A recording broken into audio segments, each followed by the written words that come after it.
بسم اللہ الرحمن الرحیم نحمدہ ونصلی علی حبیبہ الکریم اما بعد فاعوذ باللہ من الشیطان الرجیم بسم اللہ الرحمن الرحیم اللہ نور السماوات والارض آمنت باللہ صدق اللہ العظیم۔ اللہ تعالیٰ کی رحمت سے پروگرام ازالہ شبہات کی سلسلہ وار جو ترتیب رکھی گئی ہے اس میں حاضر ہوں۔ اللہ تعالیٰ اپنے حبیب علیہ السلام کے صدقے سے جو کچھ میں کہہ رہا ہوں اسے قبول فرمائے، اور ناظرین جو سن رہے ہیں اللہ تعالیٰ کی ذات میری بات کو اتنی عام فہم فرما دے کہ وہ ناظرین تک وہ بات پہنچ جائے اور وہ بات ان کے دلوں میں اتر جائے۔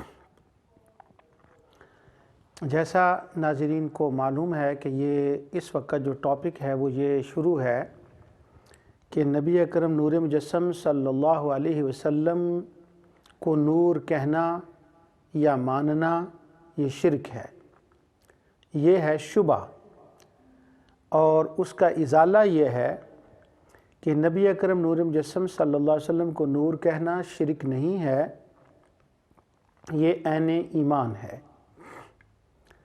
حضور علیہ السلام کو اللہ تعالیٰ نے قرآن کریم میں نور فرمایا۔ شبہ ڈالنے والے اس آیت کی تلاوت بھی کرتے ہیں جس کی میں نے ابھی کی ہے، اللہ نور السماوات والارض، کہ اللہ نور ہے زمین و آسمانوں کا۔ تو وہ کہتے ہیں جب اللہ نور ہے تو کسی اور کو نور کہنا شرک ہوگا، تو یہ اللہ تعالیٰ کے ساتھ ملانا ہے۔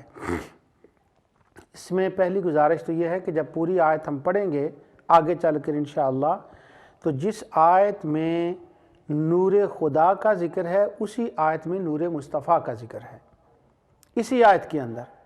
لیکن اس وقت جو اعتراض شبہ ہے وہ یہ کہ اللہ کے سوا کسی کو نور نہیں کہہ سکتے، یہ کہنا شرک ہے۔ اس کی میں پہلے تھوڑی سی وضاحت کرتا ہوں، اس کے بعد کہ حضور علیہ السلام کو قرآن کریم میں نور کہا گیا ہے، تو اگر اللہ کی ذات کے سوا کسی کو نور نہیں کہہ سکتے اور اس کا اطلاق ہی نہیں کر سکتے اور وہ شرک اور کفر ہو جاتا ہے، تو اللہ تعالیٰ نے خود نبی اکرم نور مجسم صلی اللہ علیہ وسلم کو قرآن میں نور کیوں کہا ہے؟ جب میں وہ آیات تلاوت کروں گا تو ان آیات کے ساتھ میں انشاءاللہ اللہ تعالیٰ کی توفیق سے یہ بھی وضاحت کروں گا کہ وہ آیات جہاں نبی کریم صلی اللہ علیہ وسلم کے لیے قرآن میں لفظ نور آیا ہے اس سے مراد حضور ہی ہیں اور کوئی نہیں ہے۔ ہاں، حضور کے صدقے، حضور کے بعد اس سے مراد قرآن بھی ہے، اس سے مراد اسلام بھی ہے، لیکن جو سب سے پہلا نور کا اطلاق ہے وہ رسول نبی اکرم نور مجسم صلی اللہ علیہ وسلم کی ذات کے اوپر ہے۔ پہلے ذرا اس چیز کا جائزہ لے لیں کہ یہ بہت ہی جاہلانہ سوال ہے اور جاہلانہ شبہ ہے کہ یہ کہنا کہ قرآن اللہ تعالیٰ کی ذات کے سوا کسی کو نور کہنا شرک ہے، کیونکہ اللہ تعالیٰ نے فرمایا اللہ نور السماوات والارض، اللہ زمین و آسمانوں کا نور ہے۔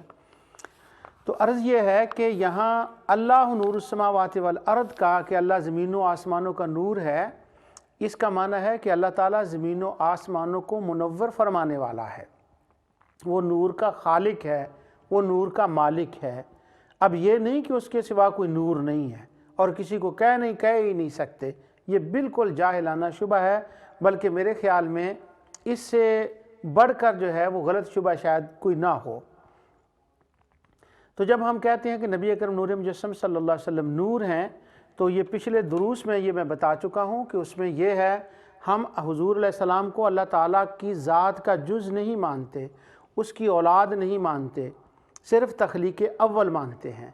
اور جب وہ نور من نور اللہ کہتے ہیں تو اس کا مطلب یہ ہوتا ہے کہ وہ اللہ کی طرف سے وہ نعمت ہے، وہ نور ہیں، اور وہ تشریفاً تکریماً اس کے لیے نور کا اطلاق ہوتا ہے۔ اب یہ دیکھیں کہ قرآن میں کیا اللہ تعالیٰ کی ذات کے سوا کسی اور کو بھی نور کہا گیا ہے؟ حضور علیہ السلام کی آیات جو ہے وہ بعد میں تلاوت کرتا ہوں۔ اللہ تعالیٰ نے ارشاد فرمایا سورہ انعام آیت 91، قل من انزل الکتاب الذی جاء بہ موسیٰ نورا وہدی للناس، کہ تم یہ فرما دو کہ جو موسیٰ علیہ السلام پر کتاب نازل ہوئی تھی وہ کتاب ہدایت اور نور تھی۔ اب یہ دیکھیں کہ اللہ تعالیٰ کتاب کو نور فرما رہا ہے، تو اگر اللہ کے سوا کسی کو نور کہہ ہی نہیں سکتے تو پھر قرآن اس کو کیسے نور کہا گیا ہے؟ سورۃ النساء اور آیت 174 اللہ تعالیٰ فرماتا ہے یا ایھا الناس قد جاءکم برہان من ربکم وانزلنا الیکم نورا مبینا، کہ اللہ تعالیٰ کی طرف سے تمہارے پاس دلیل آ گئی، قد جاءکم برہان آ گئی۔ اب برہان الگ چیز ہے اور جو بعد میں بات ہو رہی وہ الگ چیز ہے۔ وَأَنزَلْنَا إِلَيْكُمْ نُورًا مُبِينًا، اور اللہ تعالیٰ کی طرف سے تم پر نور نازل ہوا ہے، تمہاری طرف نور نازل ہوا جو بڑا واضح ہے۔ تو نور نازل ہونے سے مراد یہاں پر قرآن کریم ہے، اور برہان سے مراد نبی اکرم نور مجسم صلی اللہ علیہ وسلم کی ذات ہے، کیونکہ حضور پہلے آئے ہیں، قرآن بعد میں آیا ہے۔ یہ بات ایک ذہن میں رکھ لیں، اگلی آیت جب میں پڑھوں گا تو وہ تلاوت وہاں پر یہ بات کام دے گی کہ اس آیت میں کہا گیا قد جاءکم برہان من ربکم، تو حضور کا ذکر پہلے آیا، کتاب کا ذکر بعد میں آیا۔ تو یہ قرآن کریم میں آپ ترتیب دیکھیں گے کہ جہاں بھی یہ آئے گا پہلے حضور ہوں گے، بعد میں قرآن ہوگا۔ اب یہ ایک رواج بنا لیا گیا ہے کہ نبی کریم صلی اللہ علیہ وسلم کو درمیان سے نکالنا لوگ چاہتے ہیں، نعوذ باللہ، کہ وہ شرک ہو جائے گا حضور کا ذکر کریں۔ وہ کہتے ہیں ایمان نام ہے توحید کا، اور ایمان نام ہے آخرت کو ماننے کا اور عبادت کرنے کا، تو رسالت کو ماننا چاہیے لیکن اس کو وہ نکال رہے ہیں، اور نور یہاں دو چیزوں کا الگ الگ بیان ہے، تو قرآن کو نور کہا گیا۔ اور جب وہ ہمارے جو دوست ہیں جب وہ نور کہنے پہ آتے ہیں، کسی چیز کو نور ماننے پہ آتے ہیں، تو پھر تو انتہا کر دیتے ہیں۔ پھر تو وہ یوں کہتے ہیں، قاضی شوکانی نے شیخ محمد بن عبد الوہاب النجدی کی وفات پر ایک معروف مرثیہ لکھا ہے، جو محمد بن عبد الوہاب نجدی کی سیرت کی کتابیں ہیں، سیرت کے مراد اسی حالات زندگی کی کتابیں ہیں جو شیخ عطار نے لکھی ہے، اور جو اس کا کیا نام ہے عثمان بن بشیر النجدی نے لکھی ہے، مختلف لوگوں نے جو لکھی ہے، اس میں ان کا وہ قصیدے کا ذکر آتا ہے شوکانی کا۔ تو جب اس نے محمد بن عبد الوہاب کے بارے میں یہ لکھا کہ وہ ہم سے جدا ہو گئے ہیں، تو اس میں اس نے یہ کہا کہ محمد بن عبد الوہاب وہ نور تھے جن کے نور سے پورا نجد کا علاقہ جگمگا اٹھا، اور وہاں یہ نہیں کہا کہ وہ نور ہدایت تھے، وہ نور تھے۔ یعنی اگر کہنے پہ آئیں تو قرآن بھی وہ سب چیزیں نور ہیں، تو یہ کہنا کہ اللہ کے سوا کسی چیز کو نور کہنا یہ شرک ہے، یہ درست نہیں ہے۔ سب چیزیں اور چیزوں پر بھی نور کا اطلاق ہوا ہے، قرآن بھی نور ہے، اور پھر کہنے والے تو یہ بھی کہتے ہیں کہ عالم جب تقریر کرتا ہے جو وہ بات نکلتی ہے وہ بھی نور ہے، وہ نور ہدایت ہے۔ یہ ٹھیک ہے نور ہدایت ہوتا ہے، لیکن اس وقت یہاں جو ہمارا موضوع ہے وہ نور ہدایت کا نہیں ہے، وہ تو ہر چیز میں نور ہے، لیکن یہ ہے کہ نور کس کو کہا گیا ہے۔ اب تورات کو قرآن میں نور کہا گیا، قرآن کو نور کہا گیا۔ اب میرے سامنے یہ قرآن کریم ہے، اس کے اوپر حروف لکھے ہوئے ہیں، اس کی بلیک سیاہی ہے، تو کیا یہ دیکھنے میں نور لگتا ہے؟ یہ تو نور نہیں ہے، ظاہر تو نور نہیں ہے۔ تو جب یہ کہیں گے وہ کہیں گے نہیں یہ ظاہراً نور نہیں پر اس کے اندر نور ہے، تو یہی معنی ہے نبی کریم صلی اللہ علیہ وسلم کے نور ماننے کا کہ وہ ظاہراً بشر ہیں، ان کے اندر نور ہے، ان کی حقیقت نور ہے، اسی حقیقت کی وجہ سے اللہ تعالیٰ کی ذات نے ان پر نور کا اطلاق کیا ہے۔ اب میں وہ آیات آپ کے سامنے تلاوت کرتا ہوں جن میں نبی کریم صلی اللہ علیہ وسلم کو نور کہا گیا۔ یہ سورہ المائدہ کی آیت نمبر 15 اور 16 ہے، 15 اور 16 ہے۔ یہاں سے میں موضوع شروع کر رہا ہوں کہ نور کا اطلاق نبی کریم صلی اللہ علیہ وسلم پر قرآن کریم میں کیا گیا ہے، پر اس کے باوجود ہم کہتے ہیں یہ عقیدہ ظنی ہے۔ اللہ تعالیٰ ارشاد فرماتا ہے، پوری آیت کی میں تلاوت کرتا ہوں چونکہ اس کے پھر دائیں بائیں وہ ساری آیات کو بھی ہم نے دیکھنا ہے۔ اللہ تعالیٰ فرماتا ہے یا اہل الکتاب قد جاءکم رسولنا، اہل کتاب تمہارے پاس رسول آ گئے، یبین لکم کثیرا مما کنتم تخفون من الکتاب ویعفو عن کثیر، جو کچھ تم کتاب الہی میں چھپاتے تھے وہ اس میں سے بہت کچھ تمہیں کھول کھول کر بتاتے ہیں، ویعفو عن کثیر، اور تمہارے بہت سے قصور معاف کر دیتے ہیں۔ اب معاف کرنے والا تو اللہ ہے، صرف میں ہنس کے طور پہ بات کر رہا ہوں، لیکن رسول اللہ صلی اللہ علیہ وسلم کی طرف معاف کرنے کی نسبت کی گئی۔ آگے ہے قد جاءکم من اللہ نور و کتاب مبین، تمہارے پاس نور آیا اور کتاب مبین۔ اب نور کا مطلب قرآن نبی کریم صلی اللہ علیہ وسلم ہے، اور کتاب مبین کا مطلب قرآن ہے۔ اس کے بعد دوسری آیت پڑھنا میں ضروری سمجھتا ہوں، کیونکہ میں نے اس پر تفصیل سے گفتگو کرنی ہے اللہ تعالیٰ کی توفیق سے۔ یہدی بہ اللہ من اتبع رضوانہ سبل السلام، اللہ تعالیٰ ارشاد فرماتا ہے نور اور روشن کتاب آ گئی جس سے خدا اپنی رضا چاہنے والوں کو نجات کی راہ دکھاتا ہے۔ وَيُخْرِجُهُم مِّنَ الظُّلُمَاتِ إِلَى النُّورِ، اور وہ نکالتا ہے ظلمات سے نور کی طرف اللہ کے حکم سے۔ وَيَهْدِيهِمْ إِلَىٰ صِرَاطٍ مُّسْتَقِيمٍ، اور ان کو سیدھی راہ پر چلاتا ہے۔ اس آیت سے جب ہم میلاد النبی صلی اللہ علیہ وسلم کا جلسہ ہوتا ہے یا عام کوئی بات ہوتی ہے تو ہم کہہ دیتے ہیں کہ اس سے مراد نبی کریم صلی اللہ علیہ وسلم کی ذات نور مراد ہے۔ اس سے پہلے وہ دوسرے میں بات عرض کروں، یہ کہا گیا ہے تمہارے پاس نور آ گیا ہے، اس کا مطلب ہے کہ جب اللہ تعالیٰ نے اہل مدینہ کے لوگوں کو فرمایا تمہاری طرف نور آ گیا ہے اور کتاب آ گئی ہے، وہاں پر کوئی نور کے منکر تھے جن کو اتنی وضاحت سے کہا جا رہا ہے کہ تمہارے پاس نور آ گیا ہے، تو کوئی منکر تھے نور کے، اس وقت بھی کوئی نور کے منکر تھے۔ اب اتنا میں ہنٹس دے رہا ہوں، اب میں اس کے اوپر جو ہم کہتے ہیں اس سے مراد نور ہے، لیکن جو دیگر شبہ ڈالنے والے ہمارے فاضل دوست ہیں وہ اس کو نہیں کہتے کہ اس سے مراد نور ہے۔ وہ کیا کہتے ہیں، اب میں پڑھ کر اس سے سناتا ہوں بجائے اس کے کہ میں اس سے اپنی طرف سے کچھ بیان کروں۔ یہ میرے ہاتھ میں قرآن شریف ہے، یہ ترجمہ ہے قرآن شریف کا، اس کا ترجمہ محمد جوناگڑھی صاحب نے کیا اور صلاح الدین یوسف صاحب نے اس کی تفسیر لکھی ہے نیچے، اور کمپلیکس شاہ فہد نے اس کو شائع کیا ہے۔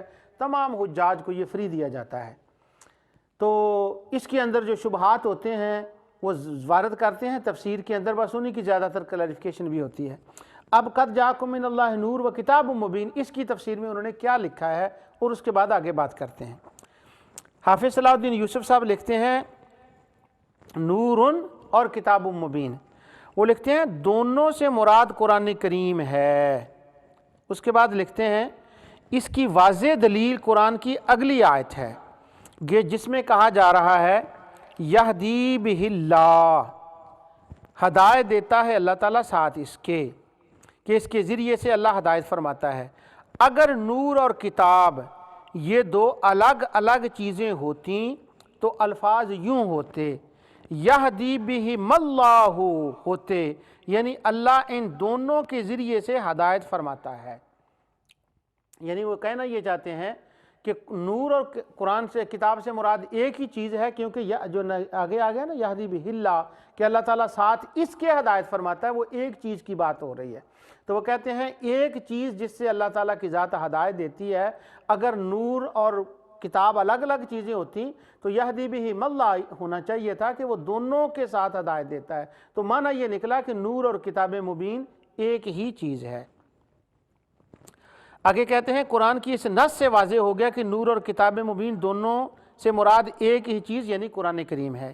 یہ نہیں ہے کہ نور سے حضرت صلی اللہ علیہ وسلم اور کتاب سے قرآن مجید مراد ہے۔ یہاں تک تو بات آپ کو سمجھ آ گئی۔ اگلا لفظ بڑا انٹرسٹنگ ہے، وہ کہتے ہیں جیسا کہ اہل بدعت باور کراتے ہیں کہ جنہوں نے نبی کریم صلی اللہ علیہ وسلم کی بابت نور من نور اللہ کا عقیدہ گڑھ رکھا ہے اور آپ کی بشریت کا انکار کرتے ہیں، اسی طرح خانہ ساز عقیدے کے اسبات کے لیے ایک حدیث بھی بیان کرتے ہیں اول ما خلق اللہ نوری، اور علامہ البانی کہتے ہیں یہ صحیح نہیں ہے۔ اچھا، اب یہاں پر جو انہوں نے دو تین باتیں کی ہیں، ایک تو یہ ہے کہ بشریت کا انکار کرتے ہیں۔ اس کے بارے میں صرف میں اتنا کہتا ہوں کہ جو نبی کریم صلی اللہ علیہ وسلم کی مطلقاً بشریت کا انکار کرے، اہل سنت کے نزدیک وہ دائرہ اسلام سے خارج ہے، اور یہ افتراء اور جھوٹ ہے اہل سنت کے اوپر۔ دوسرا انہوں نے کہا کہ یہ اہل بدعت ہیں، کہ جو نور سے مراد نبی کریم صلی اللہ علیہ وسلم کو لیتے ہیں، ہم تو اللہ کے بندوں کلمہ پڑھنے والے ہیں، قرآن اور حدیث کو ماننے والے ہیں، اللہ اور اس کے رسول کی عظمت کے گن گاتے ہیں، ہم اہل بدعت کہاں سے ہو گئے؟ اہل بدعت تو وہ تھے کہ جنہوں نے دین کے اندر نئی نئی چیزیں داخل کر دی تھیں، الگ کعبے بنا لیے، نبوت کے دعویٰ کر دیا۔ وہ جب میں کسی وقت بدعت پر گفتگو ہوگی تو اس وقت میں عرض کروں گا۔ یہاں صرف میں ایک روایت عرض کرنا چاہتا ہوں ان کے بے حلہ اور بے حم اللہ اعتراض سے پہلے، اس کو واضح کرنے سے پہلے۔ امام طبری، علامہ ابن الجوزی، علامہ ذہبی، حافظ ابن کثیر، یہ چار حوالوں کے بعد کسی کی ضرورت نہیں ہے۔ ان چاروں نے حضرت امیر المومنین علی رضی اللہ تعالیٰ عنہ کی خلافت کا ایک واقعہ لکھا ہے، حضرت علی کے زمانے کی خلافت کا۔ وہ کہتے ہیں کہ جو خوارج تھے جب حضرت علی کے وہ گروپ سے نکلے اور حضرت علی پر شرک کا فتویٰ لگانے لگے، بدعت کا فتویٰ لگانے لگے، تو وہ حضرت علی رضی اللہ تعالیٰ نے ان کو دھکیل کر نکال دیا۔ تو وہ جب چلے گئے تو وہ ایک گھر میں جمع ہوئے، وہاں ایک عبداللہ بن وہب نامی شخص تھا۔ وہ کھڑا ہوا اور وہ تقریر کرنے لگا، وہ کہنے لگا لوگوں سن لو، یہاں پر بدعتی لوگوں کی حکومت قائم ہو گئی ہے، یہاں پر بدعتی لوگ آ گئے ہیں، یہ اہل بدعت ہیں، تو ان بدعتیوں سے بچنے کے لیے پہاڑوں میں چلے جاؤ۔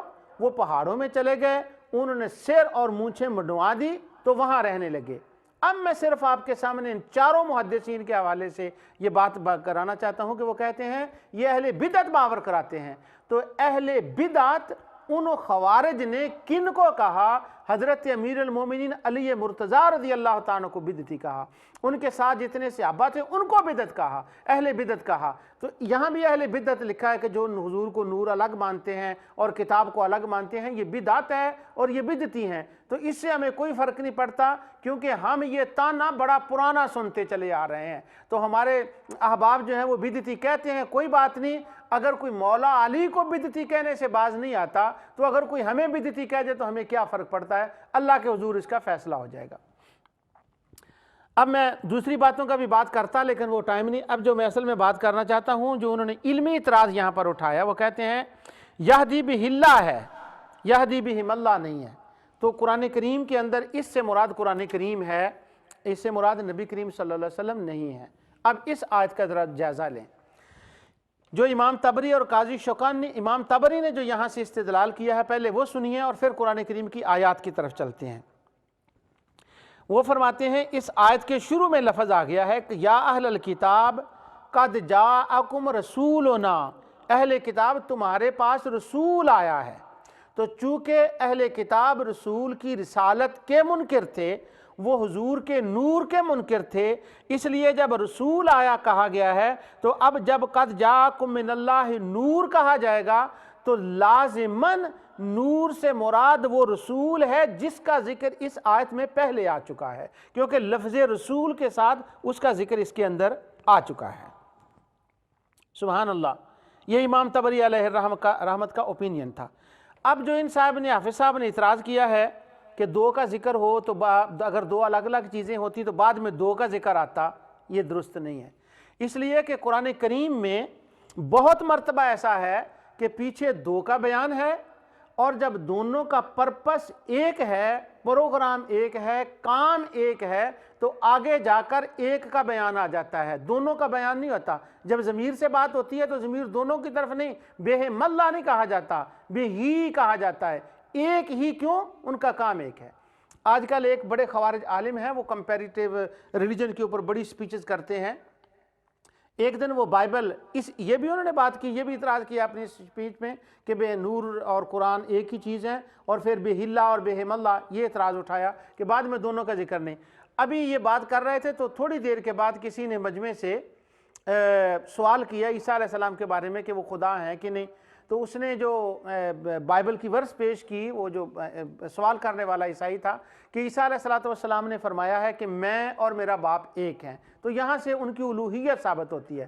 تو یہ صاحب کھڑے ہوئے اور جوش میں آ کر ان کو جواب دینے لگے، کہنے لگے نہیں، یہاں جو مراد ہے نا کہ میں اور وہ ایک ہیں، یہاں سے مراد پرپس ہے، پروگرام ہے، کام ہے، یعنی ایک کام ہے، الگ دو الگ ہیں لیکن ہیں تو دو الگ الگ، لیکن چونکہ کام ایک تھا اس لیے ایک کی طرف اشارہ کر دیا۔ سبحان اللہ، اگر بائبل میں یہ بات آئے عیسائیوں کو جواب دینے کے لیے تو وہاں یہ قانون چلتا ہے، اور جب قرآن سمجھنے کی بات آئے تو یہ قانون نہیں چلتا۔ اب جو دماغ بائبل کے لیے، ویدوں کے لیے استعمال ہوتا ہے، وہ قرآن کے لیے وہ دماغ کیوں نہیں استعمال ہوتا؟ حالانکہ قرآن میں اس کی درجنوں مثالیں ہیں کہ پیچھے دو کا ذکر، آگے ایک کا ذکر۔ تو قد جاءکم من اللہ نور و کتاب مبین یہدی بہ اللہ، پیچھے دو کا ذکر ہے اور آگے ایک کا ذکر آیا، چونکہ قرآن بھی ہدایت دیتا ہے اور مصطفیٰ بھی ہدایت دیتے ہیں، پرپس ایک ہے، اس لیے دو کی بجائے ایک کا ضمیر کے ساتھ ذکر کر دیا۔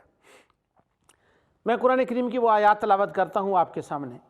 اللہ تعالیٰ ارشاد فرماتا ہے سورہ توبہ آیت 59، وَلَوْ أَنَّهُمْ رَضُوا مَا آتَاهُمُ اللَّهُ وَرَسُولُهُ، اگر وہ اس چیز پر خوش ہوتے جو خدا اور اس کے رسول نے ان کو دی، اور کہتے ہیں کہ ہمیں خدا کافی، اور خدا اپنے فضل سے اور اس کے پیغمبر نے اپنی مہربانی سے ہمیں پھیر دیں گے، ہمیں تو خدا ہی کی خواہش ہے، تو ان کے حق میں اب یہاں جو ہے وَلَوْ أَنَّهُمْ رَضُوا مَا آتَاهُمُ اللَّهُ وَرَسُولُهُ وَقَالُوا حَسْبُنَا اللَّهُ سَيُؤْتِينَا، نہیں دوسری آیت ہے، سوری، إِنَّا أَرْسَلْنَاكَ شَاهِدًا وَمُبَشِّرًا وَنَذِيرًا لِتُؤْمِنُوا بِاللَّهِ وَرَسُولِهِ وَتُعَزِّرُوهُ وَتُوَقِّرُوهُ وَتُسَبِّحُوهُ بُكْرَةً وَأَصِيلًا۔ لِتُؤْمِنُوا بِاللَّهِ وَرَسُولِهِ، اب ایمان لاؤ اللہ اور اس کے رسول کے اوپر، اور وَتُعَزِّرُوهُ، اور اس کی ایک کی عزت کرو، پیچھے اللہ اور رسول کا ذکر ہے، اور وَتُعَزِّرُوهُ پھر ایک کا ذکر ہے، وَتُوَقِّرُوهُ اور اس کی توقیر کرو، عزت کرو، وَتُسَبِّحُوهُ اور اس کی تسبیح کرو، اللہ تعالیٰ کی تسبیح کرو۔ اب پیچھے دو کا ذکر ہے، آگے جا کر ایک کا ذکر آ گیا، کیونکہ دونوں کا پرپس مقصد ایک ہے، دونوں ایک ہی طرف بلا رہے ہیں۔ اسی طرح نور اور کتاب مبین چونکہ ان دونوں کا ایک ہے، اس لیے یہدی بہم اللہ کی بجائے یہدی بہ اللہ یہاں آ گیا ہے۔ دوسرا اس کے اوپر جو انٹرسٹنگ بات ہے وہ یہ ہے کہ اس آیت کے شروع میں اللہ تعالیٰ نے فرمایا یا اہل الکتاب، اے اہل کتاب، قد جاءکم رسولنا، تمہاری طرف رسول آ گیا۔ اب اس آیت میں مخاطب اہل کتاب ہیں، تو اب یہ دیکھنا یہ ہے کہ اہل کتاب کی طرف جب رخ تھا تو ان کو کس کے بارے میں سمجھایا جا رہا ہے کہ تمہارے پاس وہ آ گیا نور، کس کے بارے میں کہا جا رہا ہے، ان کو کس طرح متوجہ کیا جا رہا ہے؟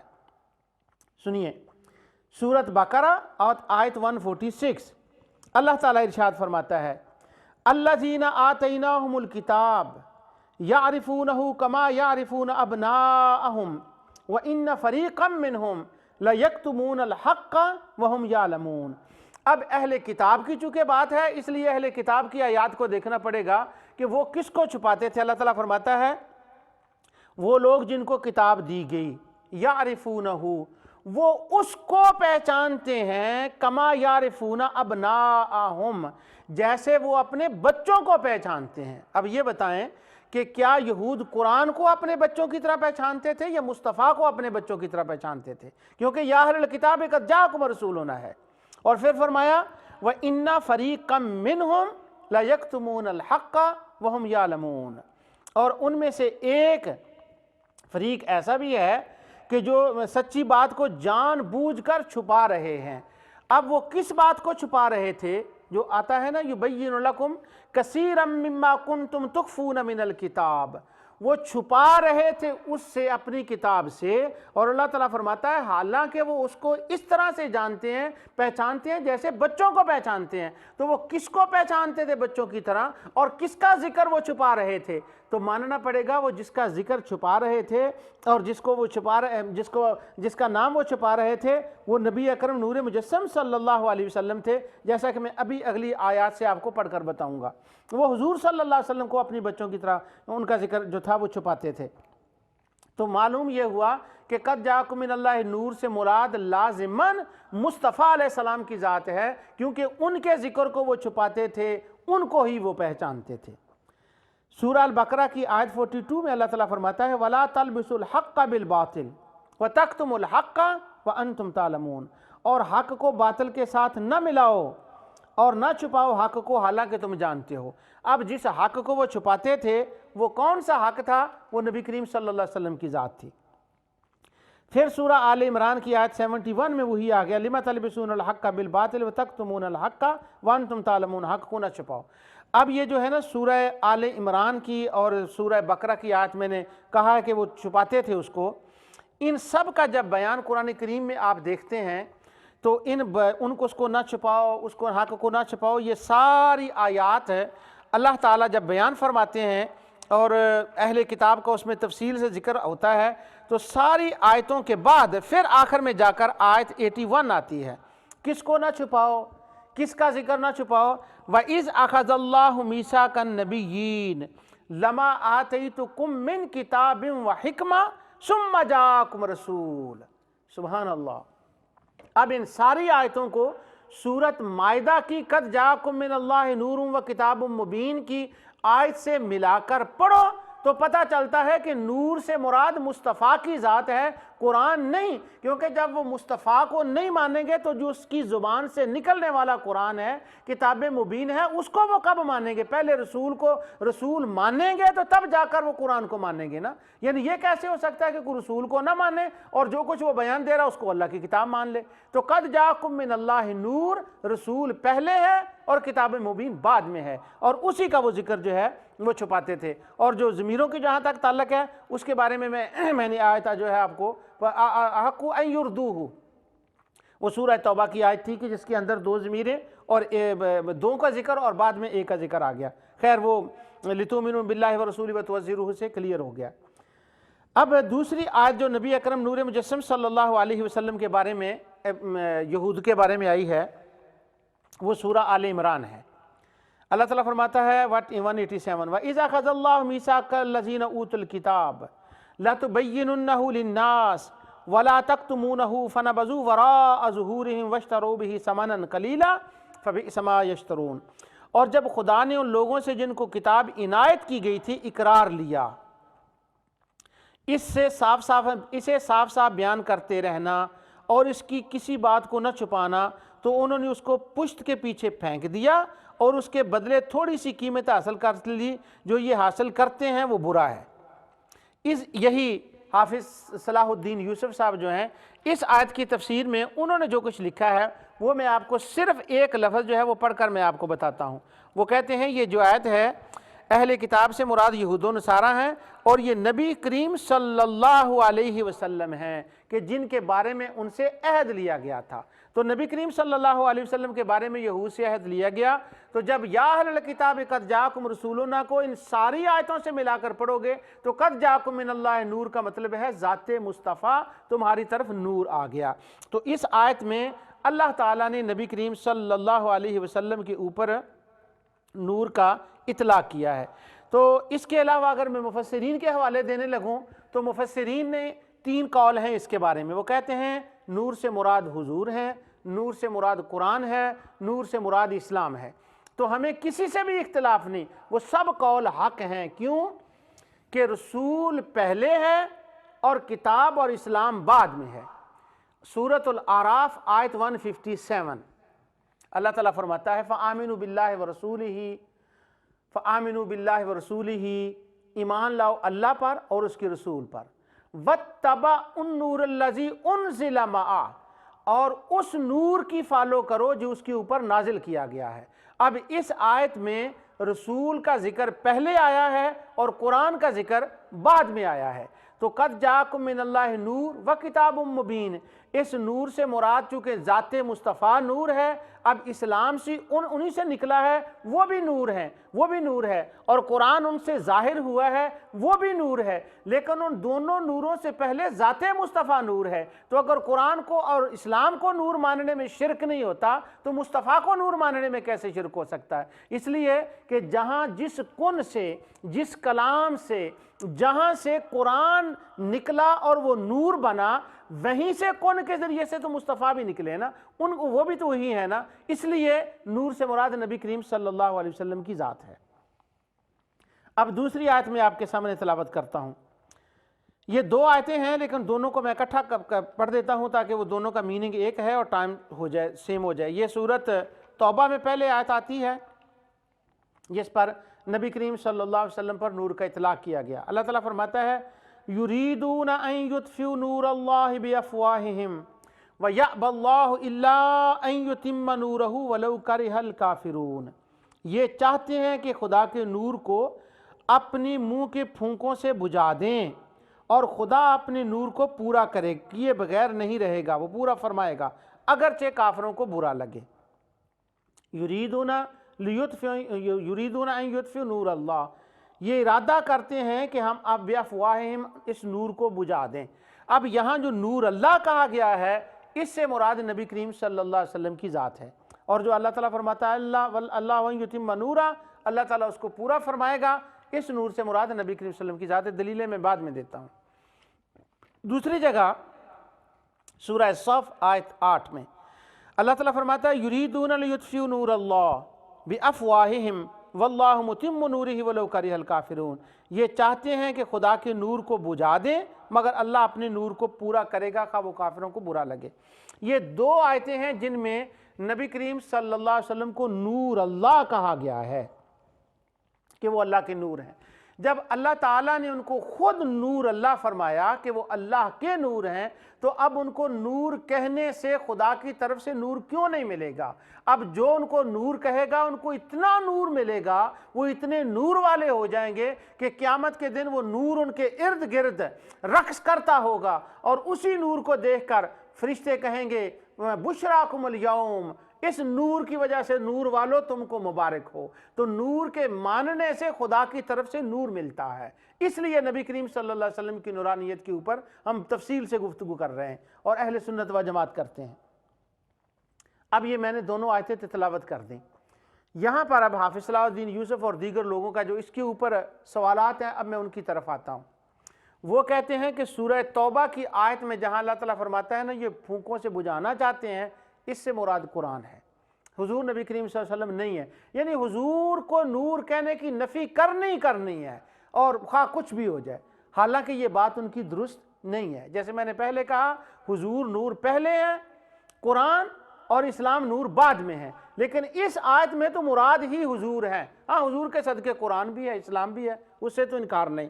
حضور کیسے مراد ہے اس سے؟ اس آیت کے بعد والی ذرا آیت پڑھیں۔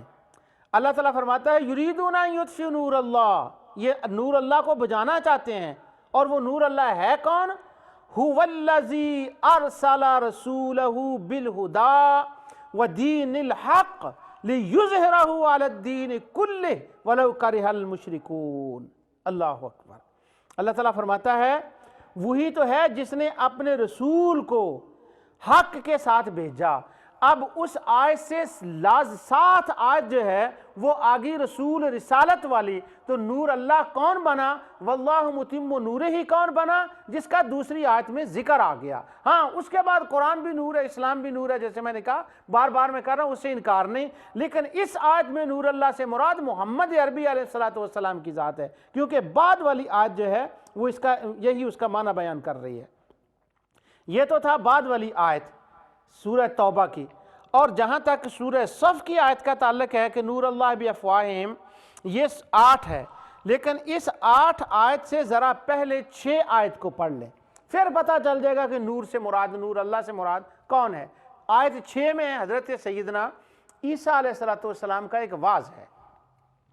حضرت عیسیٰ علیہ السلام فرماتے ہیں، یہ پچھلی درس میں بھی میں نے کہا تھا لیکن اور کانٹینٹس میں تھا، آپ نے لوگوں کو واعظ فرمایا لوگوں سن لو، وَمُبَشِّرًا بِرَسُولٍ يَأْتِي مِن بَعْدِ اسْمُهُ احمد، میں تمہیں بشارت دیتا ہوں میرے بعد ایک رسول آنے والا ہے، اس کا نام احمد ہوگا۔ اب اس آیت کے بعد فوراً اللہ تعالیٰ انہی کو مخاطب کر کے اہل کتاب کو فرماتے ہیں کہ یریدون لیطفئوا نور اللہ بافواہہم، وہ اللہ کا نور آ گیا، اور یہ لوگ اپنی کون سا نور؟ اس نور کی بات ہو رہی ہے جس کو وہ مبشرًا برسول یاتی من بعد اسمہ احمد کہہ کر سیدنا عیسیٰ علیہ السلام نے جس کی بشارتیں دی ہیں۔ تو بجائیں اس سے مراد قرآن بنتا ہے یا احمد بنتا ہے جس کی خبر حضرت سیدنا عیسیٰ علیہ السلام 600 سال پہلے دے گئے ہیں۔ تو پہلی اور بعد کی آیات کو پڑھیں تو مسئلہ نکھر کر سامنے آ جاتا ہے کہ نور اللہ سے مراد کیا ہے۔ تو اس سے مراد نبی کریم صلی اللہ علیہ وسلم کی ذات ہے سورہ صف والی آیت سے۔ اب اس کے اوپر میں 2 دلیلیں اور ذکر کرتا ہوں۔ یہ اپنی پھونکوں سے بجھانا چاہتے ہیں۔ کس کو بجھانا چاہتے ہیں پھونکوں سے؟ کیا قرآن کریم نبی اکرم نور مجسم صلی اللہ علیہ وسلم کی زمانے میں اس شکل میں جب یہ آیات نازل ہو رہی تھی وہ آ گیا تھا قرآن کو پھونکوں سے انہوں نے کیا بجھانا تھا؟ مراد یہ ہے کہ وہ ان کو شہید کرنا چاہتے ہیں، ان کو مارنا چاہتے ہیں، اور اللہ تعالیٰ فرماتا ہے واللہ متم نوری، وہ ان کو نہیں شہید کر سکتے، میں ان کو اتنی زندگی دوں گا، یہاں تک لے جاؤں گا کہ وہ اپنا پیغام پورا کر دیں، جب مشرق و مغرب میں ان کے ڈنکے بج جائیں گے، پیغام پہنچ جائے گا، تب میں اپنی مرضی سے ان کو بلاؤں گا، ان کے مارنے سے وہ شہید نہیں ہوں گے۔ آپ سوچیں گے یہ بات تم نے کہاں سے نکال لی؟ ہاں یہ بات اسی سے نکال لی ہے۔ سنیے قرآن کریم کی آیت، اس سے پہلی آیت ذرا پڑھیے، یریدون لیطفئوا نور اللہ بافواہہم، پچھلی صورت میں اللہ تعالیٰ فرماتا ہے هو الذی اخرج الذین کفروا من اہل الکتاب من دیارہم لاول الحشر، وہی ہے جس نے اہل کتاب کو کفر کرنے کی وجہ سے ان کے گھروں سے نکالا، یہ ان کا پہلا حشر تھا۔ یہ آیت نور اللہ سے پہلے آ گئی، اور دیکھیں پھونکوں سے بجھانے کا مطلب کیا ہے۔ اس آیت کی تفسیر میں کم و بیش دنیا بھر کے تمام جو ہیں مفسرین انہوں نے لکھا، حدیث تاریخ میں یہ واقعات بھرے پڑے ہیں، اور آگے میں جا کر انشاءاللہ اس کے بعد قرآن شریف سے بھی دلیل دوں گا اس کی، لیکن مفسرین کا میں ذکر کر رہا ہوں تاکہ یہ نہ کوئی کہے کہ اپنی طرف سے بات کر لے۔ حضور نبی اکرم نور مجسم صلی اللہ علیہ وسلم کو اہل کتاب یہود نے شہید کرنے کی کوشش کی۔ جب انہوں نے شہید کرنے کی کوشش کی تو یہ ایک صورت بنائی کہ ان کو اپنے گھر میں بلائیں، کہیں یہ 2 آدمی آپس میں لڑ پڑے ہیں، 2 قبیلے، ان کی ذرا صلح کرا دیں۔ تو انہوں نے 2 آدمیوں کو فرضی طور پر قبیلوں کی لڑائی کا ایک بہانہ بنا لیا، اور نبی اکرم نور مجسم صلی اللہ علیہ وسلم کے بیٹھنے کے لیے دیوار کے ساتھ ایک جگہ بنا دی کہ یہاں وہ تشریف لائیں گے اور بیٹھیں گے، تو چھت کے اوپر سے ہم ایک پتھر پھینکیں گے، اور وہ وزنی پتھر ہوگا، جب ان کے اوپر گرے گا تو نعوذ باللہ من ذالک وہ شہید ہو جائیں گے۔ جب انہوں نے یہ کام کیا تو حضور صلی اللہ علیہ وسلم تشریف لائے، تو آپ کو اللہ تعالیٰ نے آگاہ فرما دیا کہ آپ نے اس دیوار کے پاس نہیں جانا، تو نبی کریم صلی اللہ علیہ وسلم وہاں نہ بیٹھے، اور آپ وہاں سے جو ہے وہ الحمدللہ سلامت واپس تشریف لے آئے۔ اب وہ جو حضور کو شہید کرنا چاہتے تھے، تو یہ وہ چراغ جو نور اللہ تھا، جو اللہ کا چراغ تھا، اس کو وہ بجھانا چاہتے تھے ان کو شہید کر کے، اور اللہ تعالیٰ نے فرمایا یریدون لیطفئوا نور اللہ بافواہہم، تم ارادہ کرتے ہو کہ ان کو بجھا دو گے، واللہ متم نوری، میں اس نور کو پورا کروں گا، تم اس کو نہیں شہید کر سکتے۔ اور آگے اللہ تعالیٰ نے فرمایا هو الذی ارسل رسولہ بالہدی، یہ میرا رسول ہے، دین حق لے کر آیا۔ اب بعد والی آیت سے اور واقعہ سے بھی یہ پتہ چلا کہ نبی کریم صلی اللہ علیہ وسلم کو جب وہ شہید کرنا چاہتے تھے، یہ معنی تھا ان کے نور کے بجھانے کا، اور وہ شہید تو مصطفیٰ کو کرنا چاہتے تھے، تو نور اللہ کا معنی یہ نکلا کہ مصطفیٰ اللہ کے نور ہیں۔ سر راہ یہ میں بات کر دوں ایک کہ ایک یہ بات کی جاتی ہے کہ زمین جو ہے نا قیامت کا دن یہ عرفات میں آئے گا، تو یہ جو میں نے ابھی پڑھا ہے نا والذی اخرج الذین کفروا من اہل الکتاب من دیارہم لاول الحشر، اس کی تفسیر میں جب مفسرین یہ واقعات بیان کرتے ہیں تو وہ کہتے ہیں ان کو نکال دیا گیا بنی نذیر کو، یہود کا جو وہ قبیلہ تھا، مدینہ منورہ سے، اس سازش کی اور دیگر سازشوں کی بنا پر، تو اول الحشر یہ ان کا پہلا حشر تھا، ان کی پہلی سزا تھی۔ تو قرآن کی اس آیت سے ثابت ہوتا ہے کہ ان کی پہلی سزا ان کو ملی اس لیے تھی کہ انہوں نے نور اللہ کے خلاف سازش کی تھی۔ اب انہوں نے قرآن کے خلاف نہیں، قرآن والے کے خلاف سازش کی تھی۔ وہ قرآن جو کتاب میں لکھا ہے وہ اس سے نہیں، وہ جو نعت کے قرآن تھا وہ قرآن لے کر آیا تھا، اس کی مخالفت کی تھی۔ تو لوگوں کے اندر ایک بات مشہور ہے کہ قیامت کا میدان جو ہے وہ عرفات میں آئے گا، لیکن اس آیت کی تفسیر میں آپ تفسیر کو کنگال لیں۔ حضرت عبداللہ بن عباس رضی اللہ عنہ اور دیگر مفسرین کے حوالے سے یہ لکھا ہے کہ قیامت کا میدان شام میں آئے گا، تو عرفات میں قیامت کا منظر ہوتا ہے، قیامت وہاں نہیں آئے گی۔ تو یہ ایک سرسری بات تھی جو میں نے چلتی عرض کر دی۔ اچھا، میں آپ کو یہ بتا رہا تھا کہ نور اللہ کا معنی کیا ہے، ان کو شہید کرنا۔ اب دوسری آیت سنیے کہ وہ کس کو پھونکوں سے بجھانا چاہتے تھے۔ یہ سورہ انفال ہے اور اس کی آیت نمبر 30۔ اللہ تعالیٰ ارشاد فرماتا ہے وَإِذْ يَمْكُرُ بِكَ الَّذِينَ كَفَرُوا لِيُثْبِتُوكَ أَوْ يَقْتُلُوكَ أَوْ يُخْرِجُوكَ وَيَمْكُرُونَ وَيَمْكُرُ اللَّهُ وَاللَّهُ خَيْرُ الْمَاكِرِينَ۔ اور اے محمد صلی اللہ علیہ وسلم اس وقت کو یاد کرو جب کافر لوگ تمہارے بارے میں چال چل رہے تھے کہ تم کو قید کر دیں یا جان سے مار ڈالیں۔ اب میں یہ پوچھتا ہوں کہ وہ جو چال چل رہے تھے جس نور اللہ کے خلاف کہ ہم اس کو اپنی پھونکوں سے بجھا دیں، جس کے وہ خلاف چال چل رہے تھے، اس کو قید کر دیں یا اس کو قتل کر دیں، یہ ہے پھونکوں سے بجھانا۔ کیا یہ قرآن کے لیے تھا یا یہ مصطفیٰ کے لیے تھا؟ یہ تو ہجرت کی رات تھی اور نبی کریم صلی اللہ علیہ وسلم کو وہ ان کے لیے وہ سازشیں کر رہے تھے، ان کو وہ شہید کرنا چاہتے تھے۔ اللہ تعالیٰ ارشاد فرماتا ہے وَيَمْكُرُونَ وَيَمْكُرُ اللَّهُ، وہ اپنی تدبیریں کر رہے تھے اور اللہ تعالیٰ اپنی تدبیر فرما رہا تھا۔ وَاللَّهُ خَيْرُ الْمَاكِرِينَ، اور اللہ تعالیٰ کی تدبیر تو سب سے بہتر تدبیر ہے۔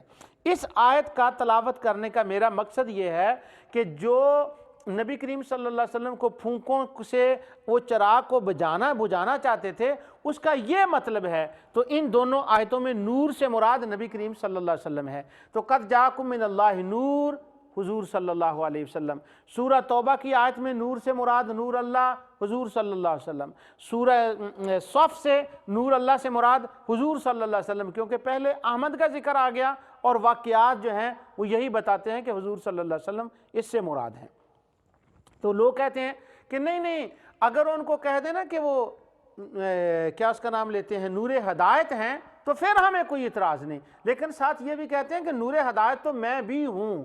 سبحان اللہ، اس کا مطلب ہوا کہ آپ کا اور مصطفیٰ کا نور ہونا ایک ہی بات میں ہو گیا؟ نہیں، ان کا نور ہونے کا مطلب یہ ہے کہ وہ خدا کے مخلوقات میں سے اول نور پیدا ہوئے اور پھر وہ نور ان کے اندر رہا، وہ بشریت کی شکل میں ظاہر ہوئے لیکن نور پھر بھی اندر رہا اور ان کے نور سے کائنات جگمگا اٹھی، چمک اٹھی۔ یہ ان کے نور کا مطلب ہے۔ ہاں، عام لوگوں کے جو علماء ہیں ان کے نور کا مطلب یہ ہے کہ ان کے لوگوں سے نور سے ان کو ہدایت ملتی ہے۔ اب جو حافظ صلاح الدین یوسف صاحب کی ایک اور ان کی تھی کہ اللہ تعالیٰ فرماتا ہے یہدی بہ اللہ، کہ نبی کریم صلی اللہ علیہ وسلم کو کہ اللہ تعالیٰ ان کے ذریعے سے ہدایت دیتا ہے۔ اس سے مراد قرآن ہے۔ سبحان اللہ، اس سے مراد قرآن ہے تو کیا نبی کریم صلی اللہ علیہ وسلم نہیں ہدایت دیتے؟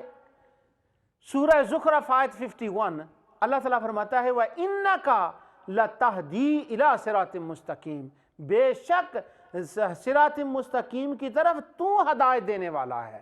تو یہ ساری باتیں نور کے لیے ان آیات کو ملا کر پڑھیں تو مصطفیٰ صلی اللہ علیہ وسلم کے لیے ثابت ہیں۔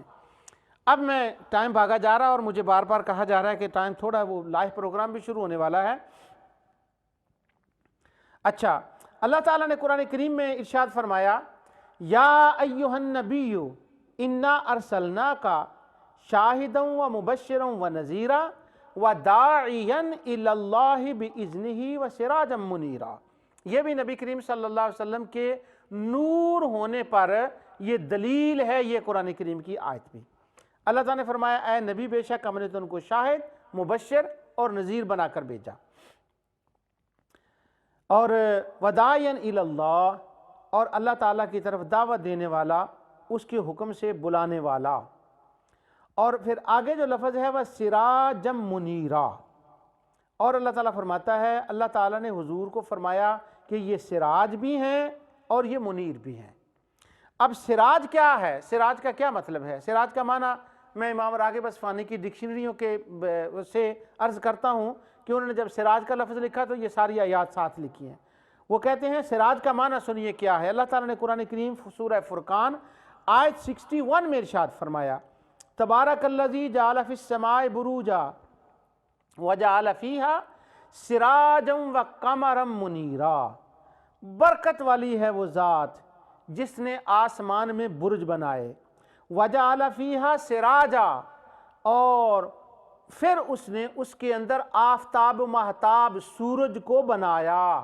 تو سراج کا معنی ہے سورج، روشنی دینے والا، چمکنے والا، وقمرا منیرا، اور منور کرنے والا چاند، یعنی سورج اور چاند اللہ تعالیٰ نے آسمان میں پیدا فرمائے۔ اب یہاں بروج کی ایک بحث ہے کہ بروج کس کو کہتے ہیں، وہ میں اس طرف نہیں جاتا۔